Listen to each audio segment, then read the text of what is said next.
గురువు లేక విద్య గురుతుగా దొరకదు, నృపతి లేక భూమి తృప్తి కాదు.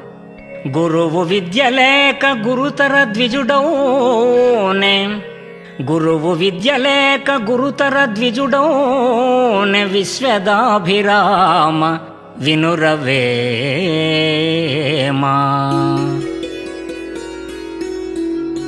సమర్థవంతమైనటువంటి రాజు లేకపోతే రాజ్యం ఏ విధంగా అయితే అల్లకల్లోలంగా ఉంటుందో, ప్రజలు ఇబ్బంది పడుతూ ఉంటారు, ఆ విధంగానే సమర్థుడైనటువంటి సద్గురువు చెంత జ్ఞానాన్ని అభ్యసించకపోతే, ఆ యోగానుభూతి పొందకపోతే జీవితం నిరర్ధకమవుతుంది, దుఃఖమయమవుతుంది.